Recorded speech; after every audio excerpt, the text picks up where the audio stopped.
Okay, well, good evening, everyone, and welcome to our talk for this evening. Our speaker is Professor Nic Rawlence, and he's going to be talking on a topic that I'm not familiar with, de-extinction, specifically myth-busting, de-extinction to sort fact from fiction. So Nic, as many of you will know, is from the Department of Zoology. He's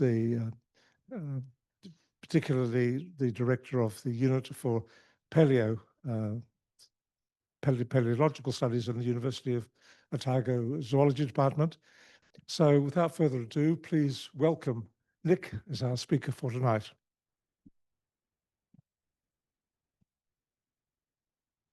All right, can everyone hear me up the back?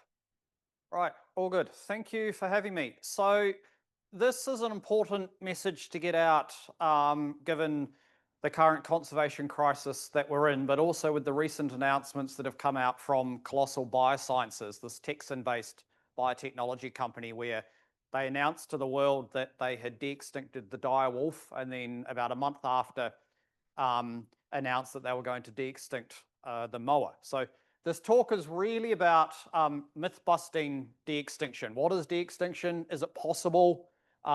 What are the pros? What are the cons, not just from ecology, but ethics, and very importantly here in Aotearoa, and also in Australia, indigenous viewpoints as well. And what does the future actually hold for this technology?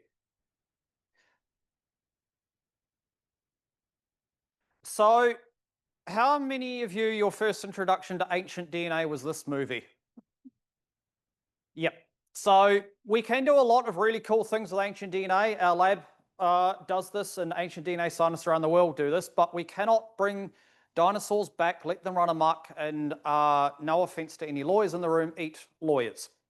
But this is tied in with de-extinction. This is really where the public perception of de-extinction comes from. This is when they think of de-extinction, they think of Jurassic Park. And we really need to change the messaging around this and really think of Jurassic Park and de-extinction efforts less about bringing back extinct species and rather about genetically engineering, frankly, poor copies of species that used to occur. So I think we can say busted. So where has all this de-extinction hype come from? So this is Colossal Biosciences. So this is a multi-billion-dollar company that was set up in 2021 by Ben Lamb up there on the left, who's an entrepreneur, and George Church, who is a geneticist in the States, and he'd been leading the efforts to bring back the woolly mammoth by genetically engineering its closest living relative, the Asian elephant. And Colossal brought on board Andy Pask, who's at the University of Melbourne, who had been independently leading efforts to bring back the thylacine, or the Tasmanian tiger, and just in the last couple of weeks, it's just been announced that Andy Pask has come on full-time with Colossal, and there'll be a Colossal Australia being set up in Melbourne with the University of Melbourne. And another name that we should probably mention is Beth Shapiro, who is one of the leading ancient DNA scientists in the world at University of Santa Barbara, that is now with Colossal as well. So Colossal, as you can see there are some extinct animals there, and they have extinction candidates. So they want to bring back the woolly mammoth, or they want to genetically engineer a hairy Asian elephant. They want to bring back the dodo that famously went extinct a couple of hundred years ago and was found on the island of Mauritius. They have the thylacine, or the Tasmanian tiger, that only went extinct in around about the 1920s in Tasmania. So really just yesterday, in the blink of a geological eye, we still have footage of the Tasmanian tigers. They kept the direwolf very, very secret, even from the scientists they were collaborating with on projects to sequence the direwolf genome, or the entire genetic blueprint of the direwolf. And they had been fishing around New Zealand for a couple of years that I'll get to in this talk about wanting to do the moa, and they've just announced that they wanted to de-extinct the moa. And this was a collaboration with Paul Schofield at Canterbury Museum, a Maori archaeologist called Kyle Davis, and the the Ngāi Tahu Research Centre at Canterbury University. So with Michael Stevens and Tamaru Tau, who is the upoko, or the head of the local Runanga or sub-tribe of Ngāi Tahu, being Ngāi Tuahariri. And in that announcement, what Paul Schofield was saying, excuse me if I read this, just remember these quotes, is Colossal are providing New Zealand conservationists with an unprecedented opportunity to recreate a lost species. Ben Lamb said within a decade, probably sooner, that we will have recreated this lost species and we'll have a moa hatching as a reality. And Paul said that he was 100% positive this will happen and it will look exactly like a moa, like the moa that was here when Polynesians arrived in about 1250 AD. And so the pushback has been quite damning from myself, from other critics. So Phil Seddon, professor in zoology, basically said the result will not and cannot be a moa, a unique treasure created through millennia of adaptation and change. Well, Tammy Steeves at Canterbury University has said, if it sounds too good to be true, it likely is. And there's a lot of pushback from indigenous scientists that I'll get to as well. So what is de-extinction? So the only way that you can de-extinct an animal, period, full stop, is through cloning. Traditional cloning, like what happened with Dolly the sheep. And there has been only one instance of this with an extinct species, and it was an ibex that had gone extinct about 3 years prior. Some of its tissue was actually preserved in liquid nitrogen. It was cloned, and it took hundreds of attempts to clone with the embryos dying, and they got one clone, and then it died of complications within a few hours. So how do you do cloning? So what you do is you take a cell from a donor animal, and this cell has got a nucleus, and inside that nucleus has got your genome, your entire genetic blueprint, your genetic code, your A's, G's, C's, and T's that make you, you. And if you take that nucleus out of that cell and you put it in an egg cell from another sheep that's had its own nucleus or its own DNA removed, we call that an enucleated cell. If you combine that nucleus, that DNA package with that egg cell, give it a zap, it'll start developing into an embryo. And then you can put that embryo in a surrogate and create Dolly the sheep. Now, Dolly died of old age before her time, because if you are going to clone an animal and create an identical copy, if you clone a 40-year-old sheep, for example, your clone will be 40 years old. So because you are cloning exactly identical, and your DNA ages as you age. The problem with cloning is you need really, really high quality DNA. So if you think back to high school and those experiments you did where you may have blended up a banana or a broccoli or strawberry and some cold alcohol and some detergent, and then got long skewers and then fished around and then you pulled up this long string of snot-like stuff, that is your really, really high quality DNA. We don't have that with ancient DNA. And so we can think of ancient DNA, I've got a couple of analogies. We can think of it as this page from the book. It's pristine, we can photocopy it, we can study it. It's actually a page from Alice in Wonderland going down the rabbit hole, which is quite apt for a talk on de-extinction.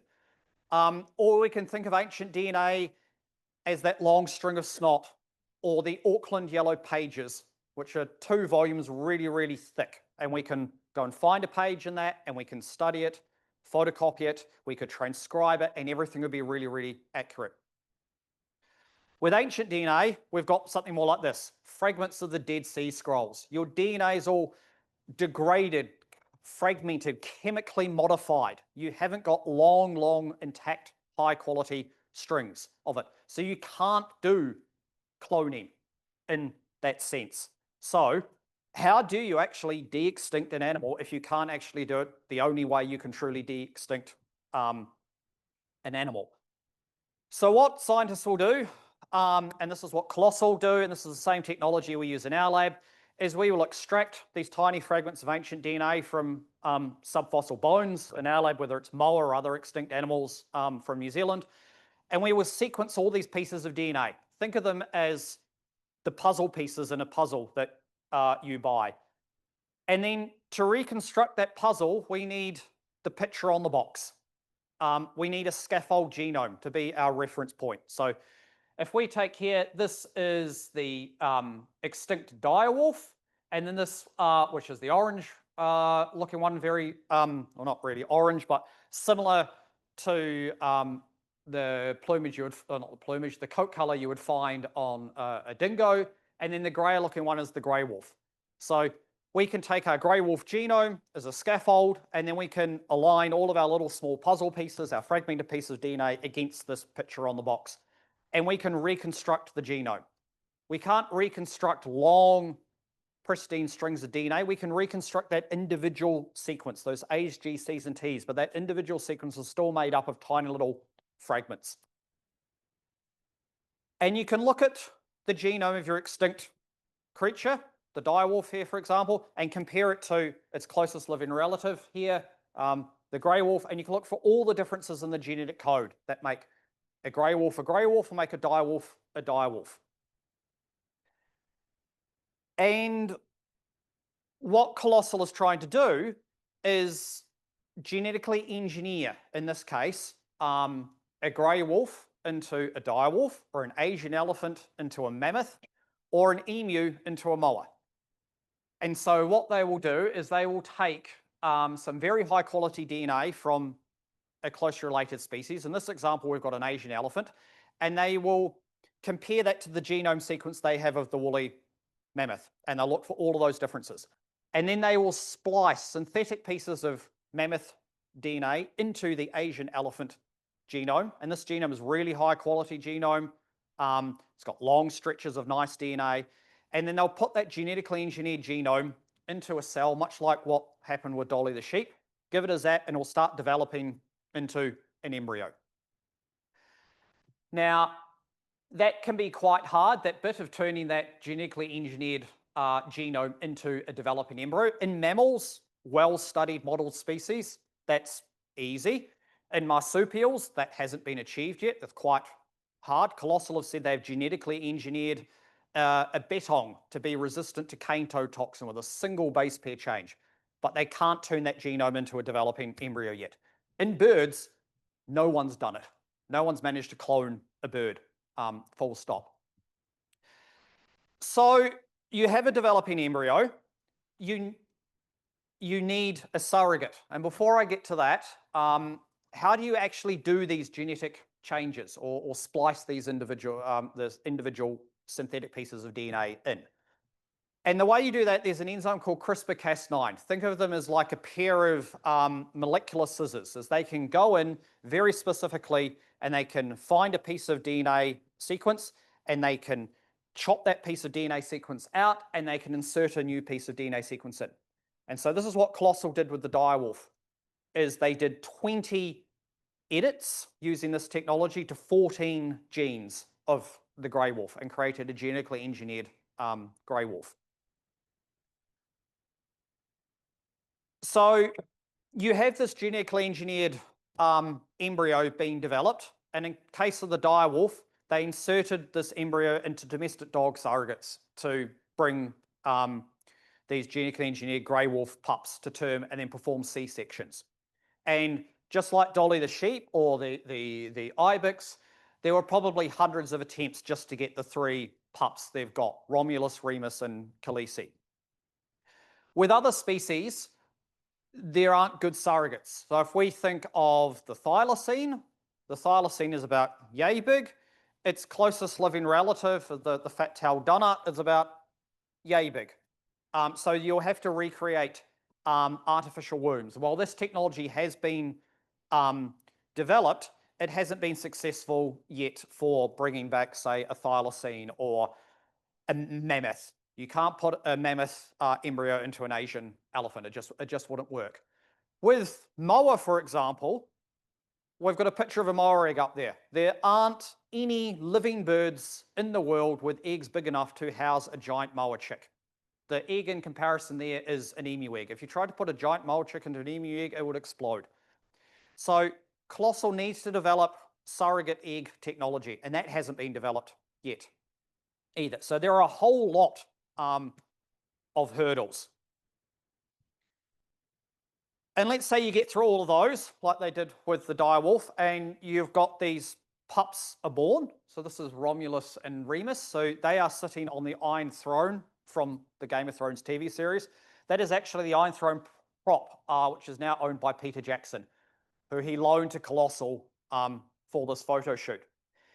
As I said, you can't de-extinct an animal because you can't clone it. What Colossal have done is they've genetically engineered animals, or they will genetically engineer animals. So they're calling it functional de-extinction.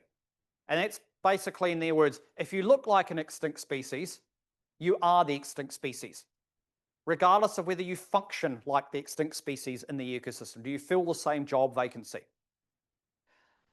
And it brings back that quote, if it walks like a duck, quacks like a duck, and looks like a duck, therefore it's a duck. I'd like to say if it actually walks like a duck, quacks like a duck, and looks like a duck, it's a gene-modified flounder.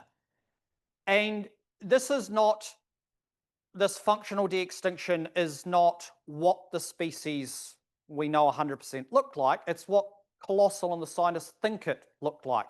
So when Colossal compared the genome of the direwolf to the grey wolf, they found genes that controlled for body size, body proportion, hair length, and all of those. And they found one for pale coat color.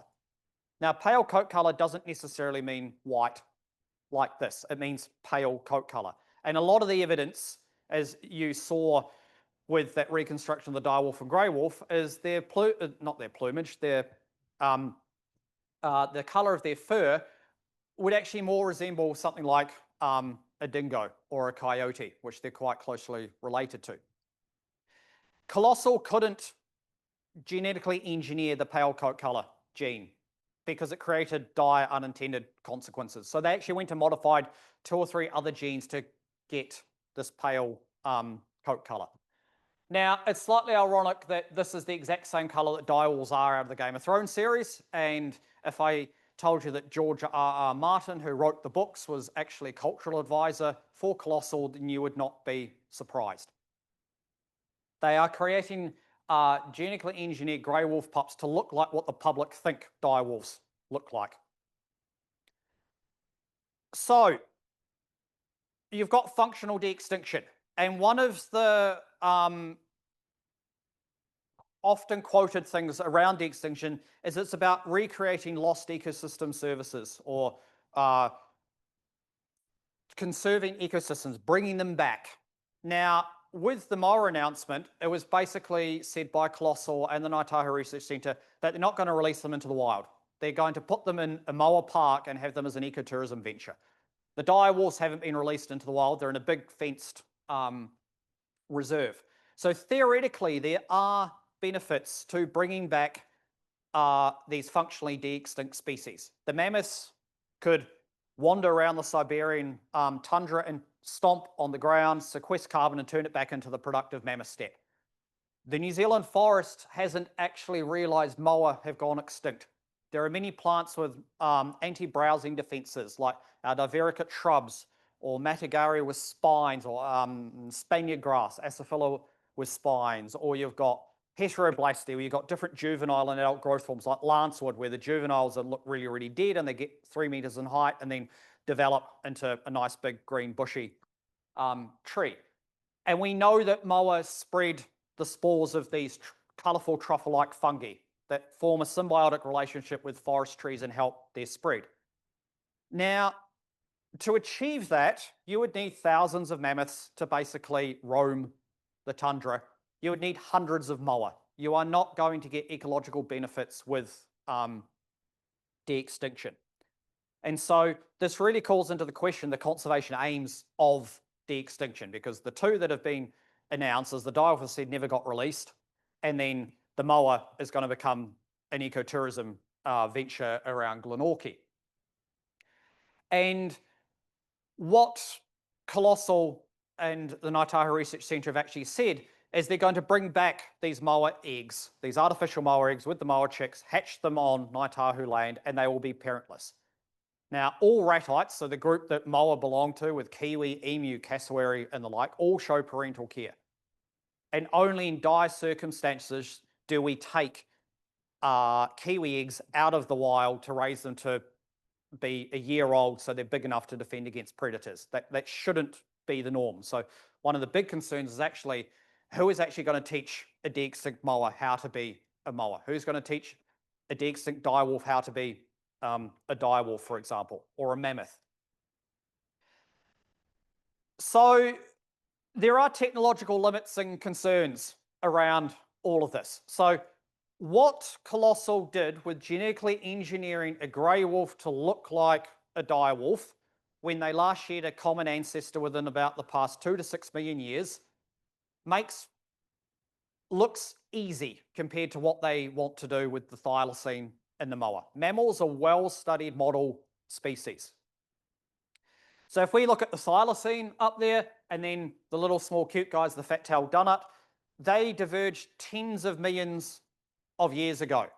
So if we think of the direwolf and the grey wolf, the genome size are about 2.5 billion individual letters long. They're about 99.9% identical. That's still significantly more than 1 million individual DNA differences.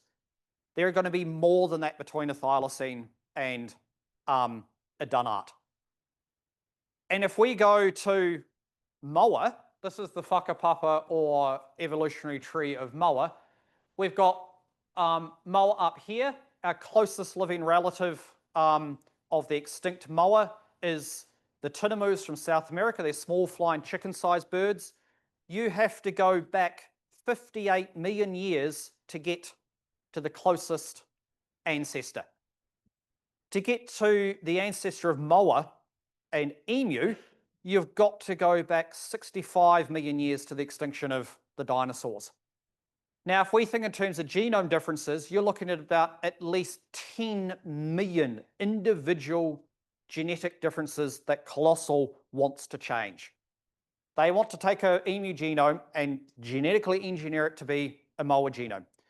Now, the thing is, it's not just the DNA sequence, it's also you're going to have structural differences between a moa genome and a tinamu and an emu. How that genome is all packaged up and folded is important. What you've also got is it's not just the genes that are important. There's a whole lot of important things going on what we used to call the junk DNA. So moa are unique in terms of they're the only flightless bird in the world that doesn't actually have any wings. Now, we know that those genes, those pieces of DNA that code for wing or limb formation are completely functional. You could put those in a mice model or a chicken model and you would develop wings. What isn't functional is what we call these gene regulators or these upstream bits of DNA from our gene that control gene expression. Those are mutated. They have corruptions in them. So the analogy is the plans to build a car in the factory are completely functional. They're 100% correct. You could take it from a Ford factory and put it in a Mazda factory and it would work. It's the genetic code that tells the robots how to build the cars is what's corrupted. So it's not just about doing all these changes to genes. You've got to worry about how those are all structured and packaged and non-coding regions as well. So to me, saying you're going to de-extinct a moa is a pipe dream. The technology is not there. It will not be there. So extinction still is forever. And I don't think they're going to basically be able to get anywhere near where they want to get within 5 to 10 years. Like George Church has been saying that he will have a hairy Asian elephant in the next 5 years, but he's been saying that for the past 10 years or so. You've got ecological concerns. So while the giant moa was a generalist and could probably survive wherever you want to put it, whether it was a paddock or pristine forest, Colossal has said they want to de-extinct all the moa. And some moa have very specific habitat preferences. So if we take the eastern moa, so that was the most common moa across the entire eastern South Island and Southland, that forest doesn't have any analogue left. It was open dryland, shrubland, grassland, forest mosaic. If anyone's been to Australia, it's similar to a kind of like open shrubby eucalypt woodland called the Mallee Woodland.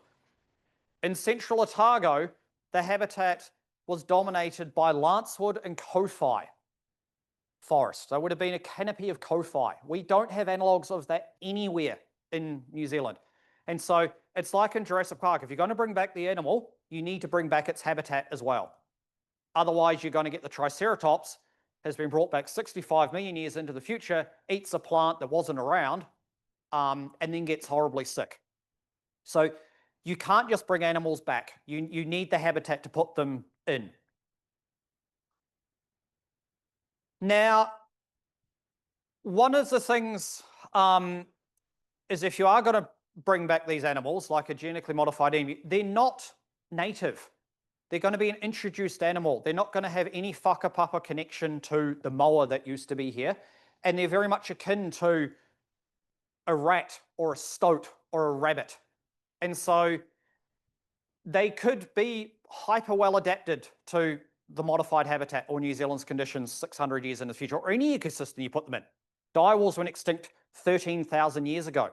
Same with mammoths. If you transport them 13,000 years in the future, they might be hyper adapted and become a pest, these hybrid organisms. Or they might become really maladapted and actually require a whole lot of conservation.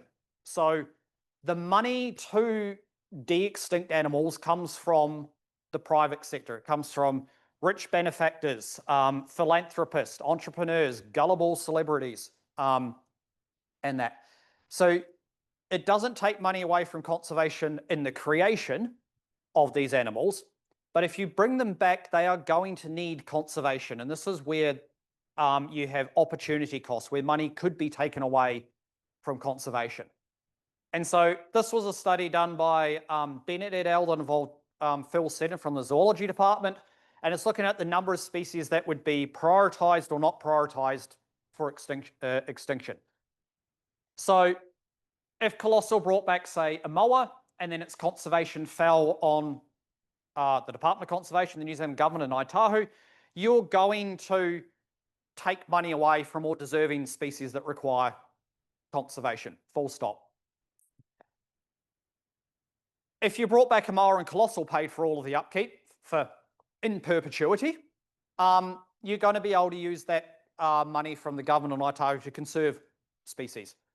If you didn't bring the animals back and actually conserved what we got left and used the money that would have been poured into de-extincting animals, you're going to conserve even more species. So there are real actual costs to bringing back these poor copies of species. They're also going to require conservation because if de-extinction is about conservation, there's a rule in conservation that you need about several hundred, up to about 500 individuals to be what we call genetically secure. So you want a population to have lots of genetic variation. So all of you in this room and the listeners will look genetically quite different. It's why you look similar to your parents and your siblings, but not identical. We want lots of genetic variation. What we don't want is a population with a genetic variation of the English royal family, or Tutankhamun's children, who parents were brother and sister, or this guy up here, the Habsburg dynasty, who basically were so completely genetically inbred they couldn't actually have children. So we need all of those in hundreds of individuals, and each individual needs to be genetically different. And really, is Colossal going to spend all of the money to bring back these extinct species? Ben Lamb has been at panel discussions and been asked, the latest Jurassic World movie said it's about $75 million to bring back an extinct species. What do you think? Do you think those costs gel? And he said, yeah, I think they do. So are they really going to sink all of that money to bring back several hundred moa? And you need, even if you get to this magical several hundred individuals, you need them to be genetically variable, because the example here is the Wrangel Island mammoths. So mammoths went extinct on the mainland about 10,000 years ago, and they survived on two islands, St. Paul Island and Wrangel Island. And Wrangel Island, they became pygmies, and they went extinct about 4,000 years ago. But when they actually got isolated on the island, they had there's lots of genetic diversity in the mainland mammoths. So this is what we call heterozygosity, lots of genetic diversity. And there are runs of homozygosity, so that's parts of the genome that are identical between them. The bit you get from your mum and the bit you get from your dad were quite small. It means there's lots of random mating. You're not mating with close relatives. when they got to the island, they went through a massive population bottleneck, and then they recovered to a stable population. And conservation parlance would be secure. But that stable population has much less genetic diversity compared to the mainland ones. And those areas of the genome that are identical between your mum and your dad are really, really long. That's suggesting there's not much random mating going on. You're mating with close relatives. So you need genetically variable populations to do this. And to have secure populations, modelling suggested you need most of the South Island to be tapu or a no-take zone or be a moa reserve to actually have a secure, stable moa population. Now, there are de-extinction candidates in New Zealand. Colossal have announced they want to de-extinct the moa. There is interest in Haast eagle, in huia. But in New Zealand and many other areas of the world, North America with Native Americans, Australia with Aboriginal people, engagement is key.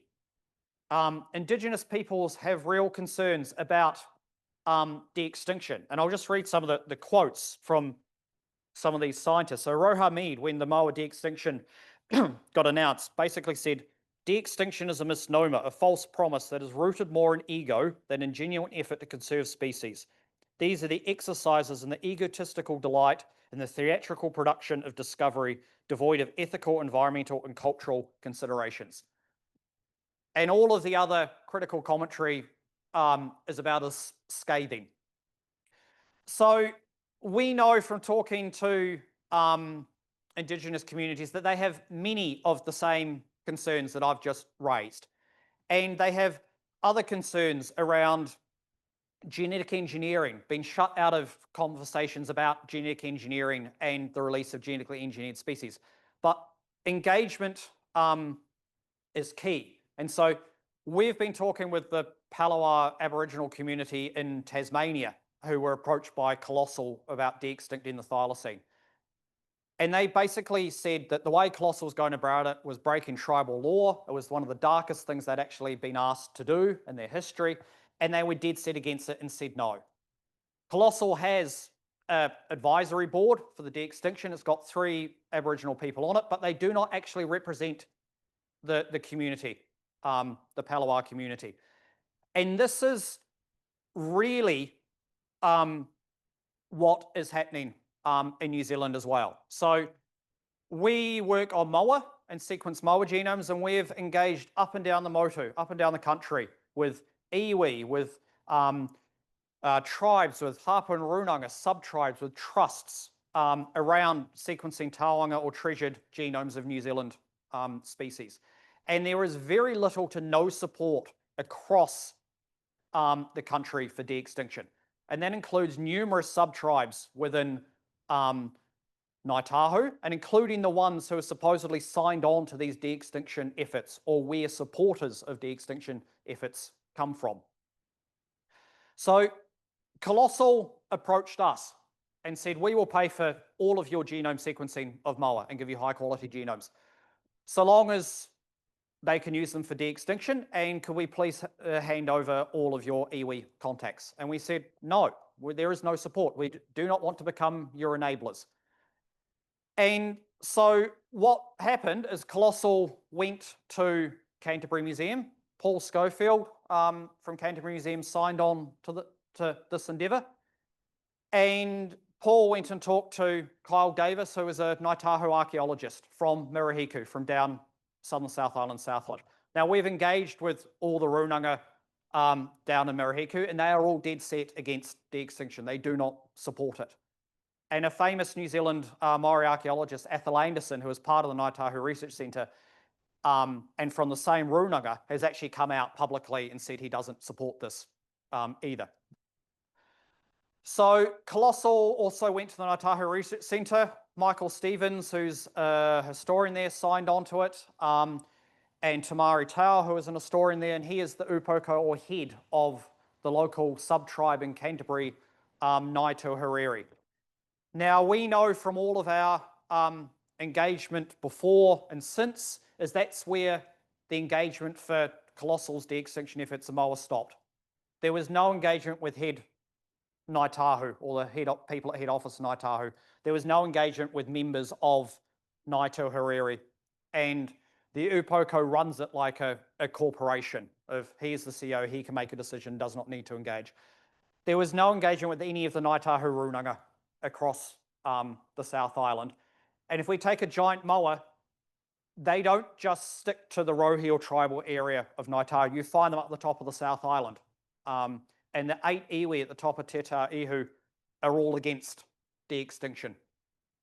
So what we really need is conversations.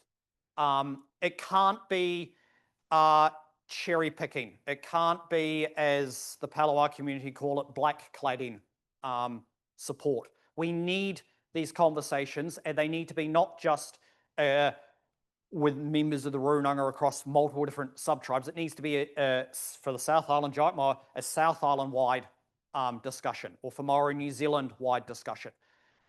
And a lot of this is really important because Maori can trace all their ancestry back to all living and extinct plants and animals. Whakapapa or genealogy is really, really important. And it's important that you don't mess with it.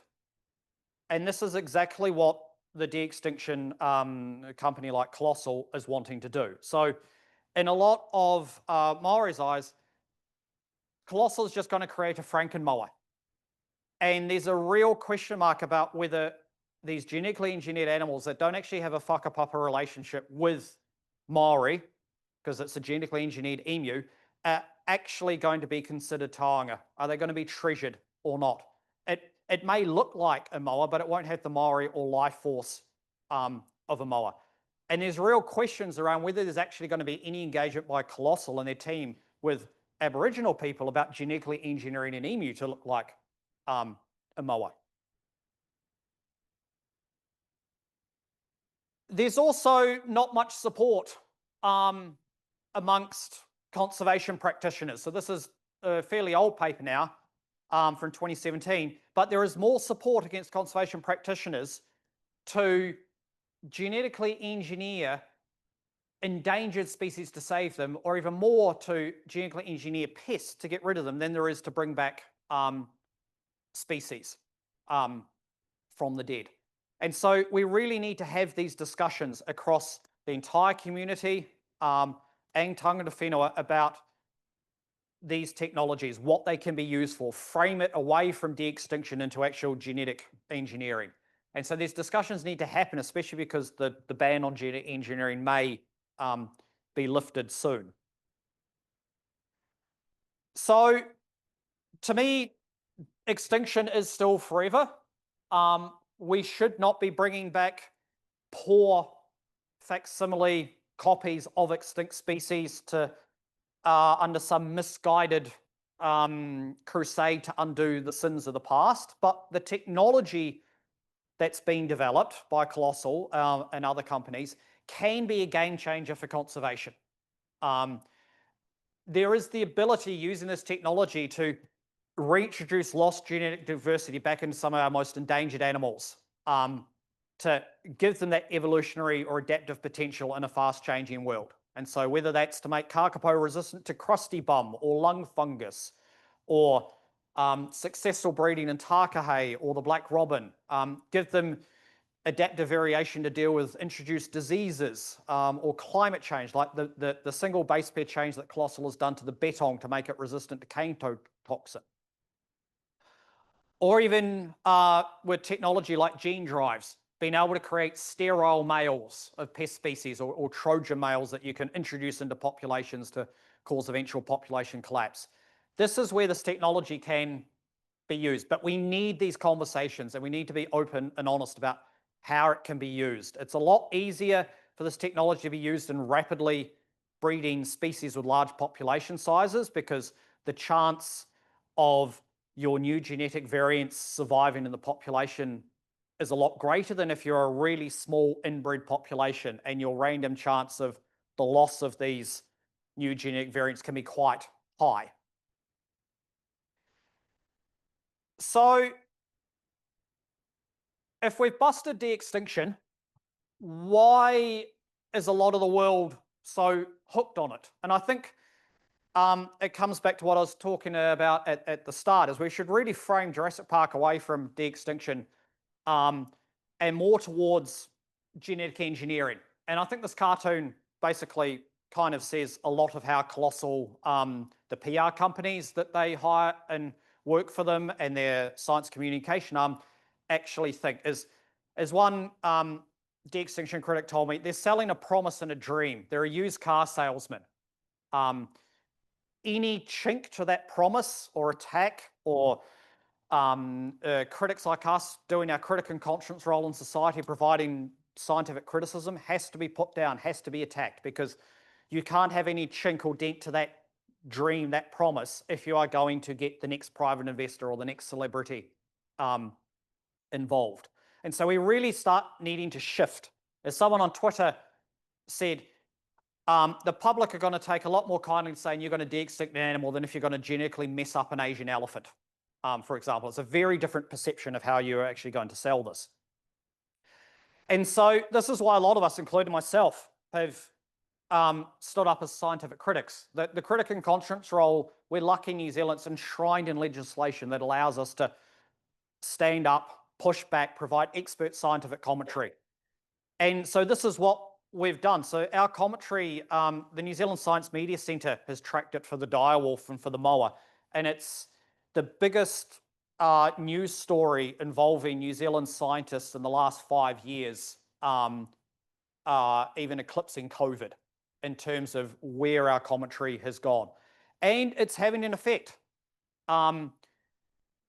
If Colossal and its supporters actually had something substantial to come back at us about, they would. Instead, what we're actually getting is very low blow personal attacks. And so when the direwolf came out, this is the CEO of Colossal, Ben Lamb, put out on Twitter, wolves don't lose sleep over the opinions of sheep. I wrote a piece on the Conversation website when the moa got announced with a very tongue-in-cheek title, first the direwolf, now New Zealand's giant moa, real de-extinction's unlikely to fly. And Ben Lamb, the CEO, clearly has a thin skin and doesn't get irony, said, there are sometimes crazy, weird conspiracy articles about colossals to make us laugh, but the dumbest headline of all time goes to this article whose author doesn't even know moa couldn't fly. I don't think he actually read the article.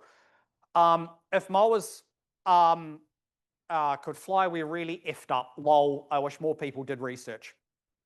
And this is the tune that you get.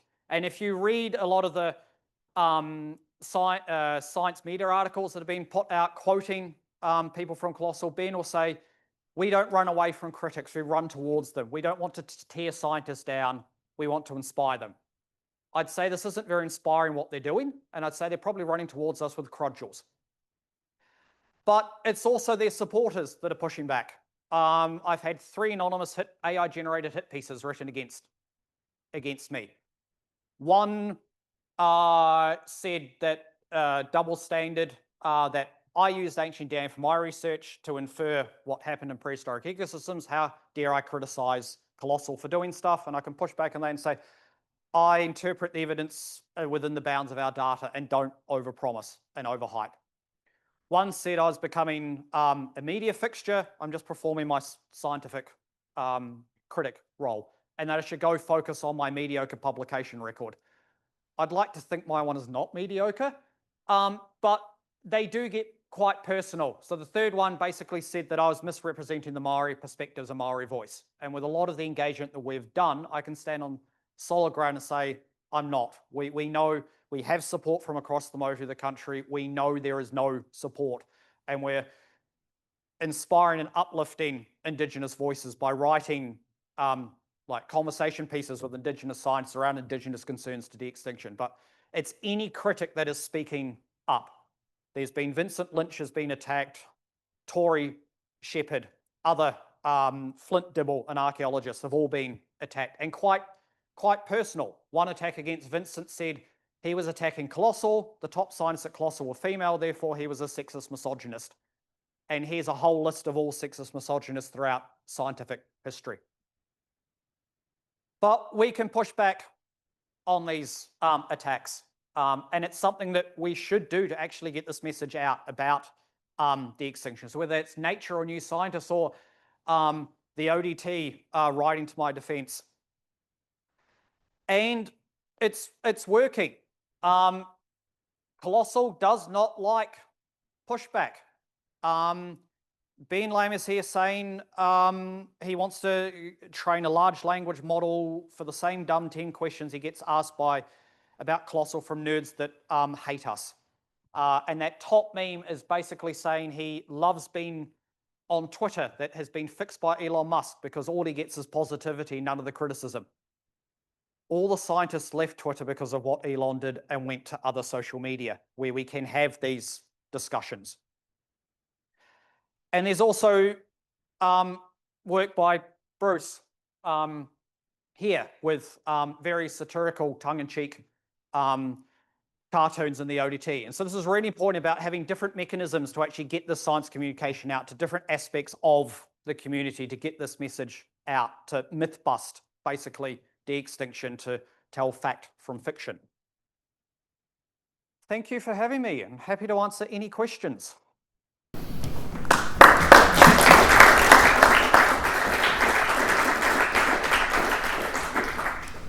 Questions? Can I ask you about the moa and the extinction of the moa? To non-scientific people like myself, I presumed it was due to over hunting, but how much was change in their environment a factor? You said that there was a change in the plant life and so on in these South Island. So how much of that was a factor in extinction? Quite a lot. So the extinction of moa occurred at a period of stable climate shortly after the arrival of humans in New Zealand due to a combination of overhunting. Now, part of that was wasteful overhunting. There are umus or Maori ovens from early Maori archaeological sites down the Catlins where there are still articulated moa legs in situ in an oven. Part of that overhunting is more than the population could sustain. All you need is to hunt more than the replacement level, and then you're into an extinction vortex and down the gurgler. There was habitat modification. So a lot of the East and South Island was burnt, and parts of the North Island as well. So that would have had fairly dire consequences. The East and South Island was moa central, lots of diversity of moa, large numbers. And it doesn't actually take that many people to cause the extinction. The modelling suggested about 2,000 people were enough to cause moa extinction. And so that hunting, you've also got harvesting of eggs. So there are umu at Wairau Bar up near Blenheim that have had about 50 to 70 eggs discovered in them from one feast. But you've also got predation from Kiori, the Pacific rat, and Kuri, the Polynesian dog. So it's this multi-factor human-driven extinction. And if you had free reign in all this, how many moa would you produce? And what would you do if you were completely free from criticism and could do anything you liked with this technology? If we were going to bring back moa, I'd bring back at least 500. And I'd put them in Fiordland or areas where we've got pristine native forest, but you want a species that can actually survive in the forest. So that limits it to South Island giant moa, which was fairly cosmopolitan and generalist, or the little bush moa, which was a forest species. I wouldn't do any of the other ones. But if you really are going to do this to re-establish lost ecosystems and ecological connections, you would need the large numbers and you'd need to release them into the wild, not have them in a fenced reserve. If I wasn't going to bring them back, and to me, I'm against de-extinction. I'm a supporter of develop all the technology, but use it to save what we've got left, not bring back things we've lost, because otherwise we won't learn the lessons. When the direwolf got announced very shortly after, I think it was the Interior Minister of the US said, oh, we can do away with the endangered species list because we can bring stuff back. New Zealand politicians have already suggested that we could just de-extinct animals. Why does Michael Stevens support this? Has he signed up to it? Because he's, I mean, I know of him, he's actually a very good historian. Why does he support it? But as I say, I want to start by saying I agree with you, because also this whole question, that issue that you mentioned just now, this dual use to research, there's using it for benefit, but then also using it for concerns. And of course, in the health field, my interest is smallpox and the synthesizing of these, a disease that is supposed to be eradicated. So that's sort of why I came along today, because I was interested. But it does interest me. Why does Michael Stevens support this? It's nice the Ngāi Tahu Research Centre is involved, that there's actually Māori involvement in this. And if you read and believe all the press releases that have come out, it's about Māori being equal partners with Colossal, so that they actually have some ownership. They're retaining some rangatiratanga over de-extincting moa and developing these technologies. But on the flip side is the absolute lack of engagement screams there's not going to be benefit sharing with this. It's like if you're really committed to doing this, you would engage very, very widely around this. But what we also know is the Ngāi Tahu Research Centre and Ngāi Tuahariri like to think that they are Ngāi Tahu, and that Ngāi Tahu stops at the border of Christchurch and the rest of the South Island doesn't matter. And from what we know from a lot of our engagement is in Ngāi Tahu or any big iwi, like work we're doing with Ngāpuhi in Northland on various projects, or Ngāti Kahungunu in the Eastern North Island, it's everything happens at the local hapu or runanga level. You don't do anything right up the top because you are bound to piss people off. I think we do need to develop the technology for conservation, for medical, but I think we need to have these conversations very widely around what are the benefits, what are the pros and cons, but also have a conversation around how do we actually communicate these ideas. To me, the fact that supporters of Colossal or Ben Lamb or Andy Paskett Colossal say we can't get any money for any of the conservation stuff we want to do unless we sign up with Colossal and take all this private money and say we're going to de-extinct stuff. To me, that's a failure in how we communicate science. That maybe we need to learn to communicate better about what we do matters to get the funding, rather than saying we're going to go recreate a moa or a direwolf for a mammoth. Oh, question. Bruce? Yeah, I don't need a microphone. I just like to thank you for having the balls to stand up to this, frankly, this bullshit, which is what it is, which just flies in the face of like common sense, the conservation movement, and everything most of us here, know about science and what's right. It's this distraction. It's a smoke screen from all the work that we actually need to be doing. So thank you. Thank you. Nick, can I ask a question? What's happening research-wise, specifically in Dunedin? For moa or ancient DNA in general? I don't know. I guess my question is for students wondering, what's happening and yes, here. What our lab does is we're a paleoecology lab. So we reconstruct prehistoric ecosystems, so whether they're hundreds of years old or tens of millions of years old, and we have a toolkit. And part of that uses classical paleontology. So we're the only paleontology lab left at the university with the sad passing away of Ewan Fordyce and with Daphne Lee not being replaced. So neither of them have been replaced.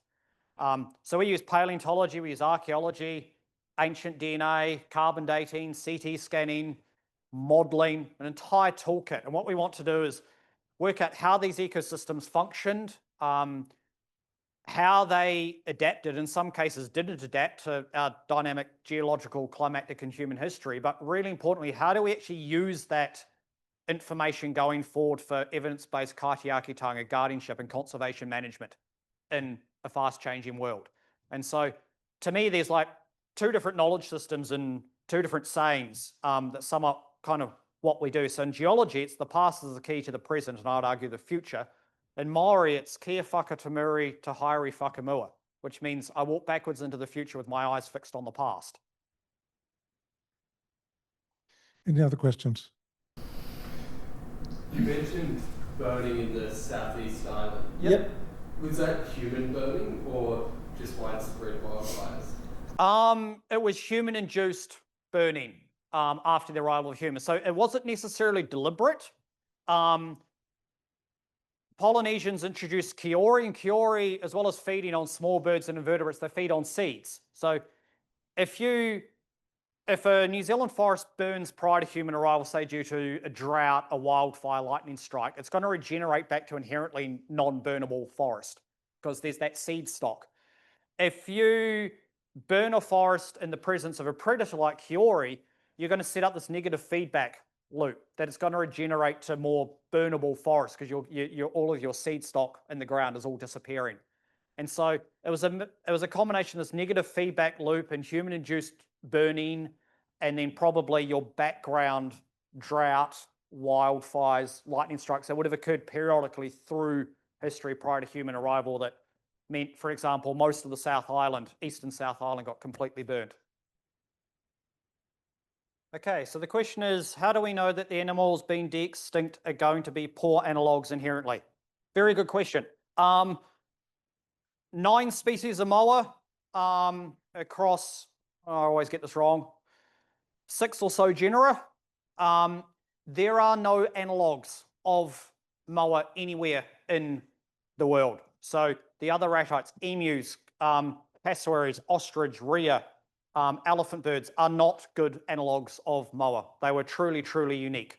And so one of those things is if you are going to genetically engineer an emu, how do you actually know it's going to function like a moa? Is it actually going to be a good analogue or not? But also I would say, and this is again one of the things with conservation, if you are going to bring back a genetically engineered poor facsimile of a moa, you also probably want to bring back its parasites, its intestinal flora that actually allowed it to function in the ecosystem as well. And no one's actually talking about that. So it's one thing saying it's function re-extinction and we've got something that looks like an extinct species, but we really need to know whether it's actually going to operate like one in the ecosystem. And for moa, I don't agree with what, say, Paul Schofield at Canterbury Museum, who's Colossus Vitals, has said, we'll be bringing back the moa that was here when Polynesians arrived, and that'll be 100% like that. I think that's a pipe dream. Any other questions? Right. Would it be viable to bring back more close related analogues in a chain for the species further back in time? I'm not sure what you're asking with this one. Would it be viable to bring back? I think there are that. Yes, right. Yeah. So potentially if we're thinking like the thylacine or moa as well. The problem is we don't have with a lot of these really unique species a really good fossil record for to get back through time. So for moa, we've got a really good fossil record for the past 60,000 years. Then there's a bit around 1 million years ago. There's some scraps about 13 to 20 million years ago from St. Bathans in central Otago. And then that's it. We have our molecular date when moa turned up of about 58 million years ago. Say if we take thylacine, for example, there's a really good fossil record in Australia of the evolution of thylacine back through time, but your limit of ancient DNA in New Zealand is only about 60,000 years. In Australia, it's about 40,000 years. The thylacines and the moa of 40 to 60,000 years ago are practically the same as the moa and thylacines that were around at their extinction. So We don't have the ancient DNA technology in these regions to go back that far. The limit for ancient DNA is about 1.2 million years for permafrost frozen mammoth. Hopefully that answers your question, Harry.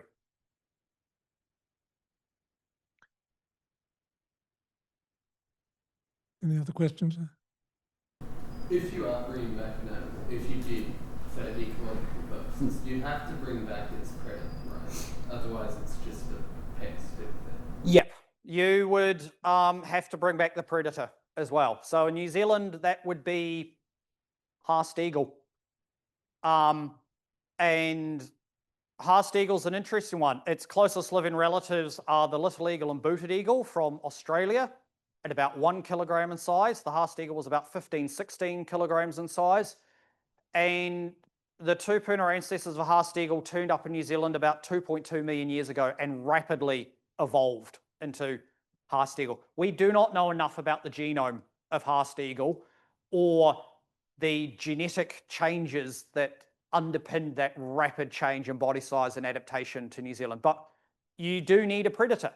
I always like to joke, if people actually brought back the Haast eagle, we would actually need eagle insurance, like there's kangaroo insurance in Australia. Like all trampers tramping in the Southern Alps would need eagle insurance. Other questions? Well, if there are no other questions, please join me in thanking Nic for a wonderful presentation.